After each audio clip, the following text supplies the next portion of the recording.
everyone, it's Lydia and I have a project share today, so I wanted to show you what I altered yesterday. And the paper I use is Keller Kurtz and Company. Thank you, Janice.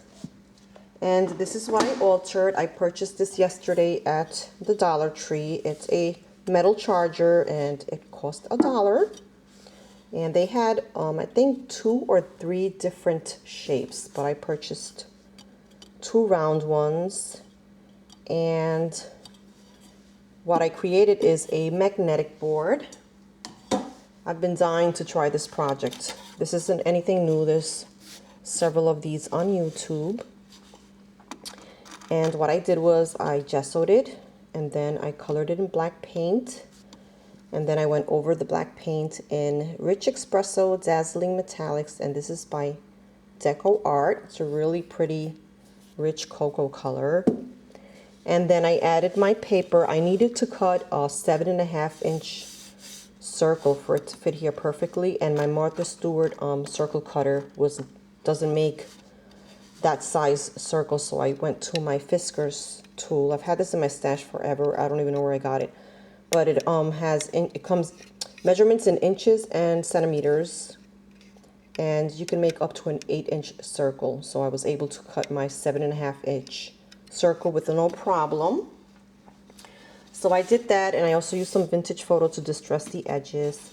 Then on the top here, it's really simple. You can add lace and flat back pearls and all that around it if you want, but I like my project simple.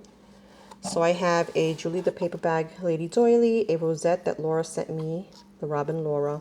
Then I have a ring center here in pink, really pretty, and then I added some craft supplies, 1 brown flowers, and then I have some wheat sprays in white and pink. And then I created my magnets. So this was a ring. It's really pretty and sparkly. And then I have one of the zipper earrings. So I put a magnet on that, and then I have a wood spool here.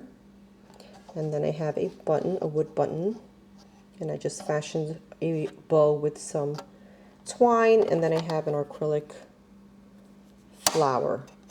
And another use for these, and I saw this on I think it was Natasha Hensel's channel, you can use these to store your movers and shapers.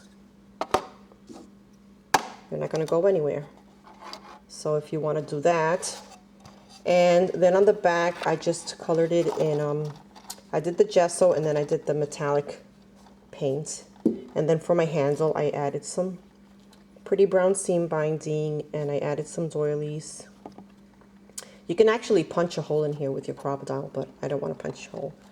And I glued it with hot glue, and I also used E6000 to make sure it doesn't go anywhere. So that is my project share for today, ladies. It turned out really cute. Thanks for watching, everyone. Post a comment if you wish and subscribe. Have a fabulous day. Bye.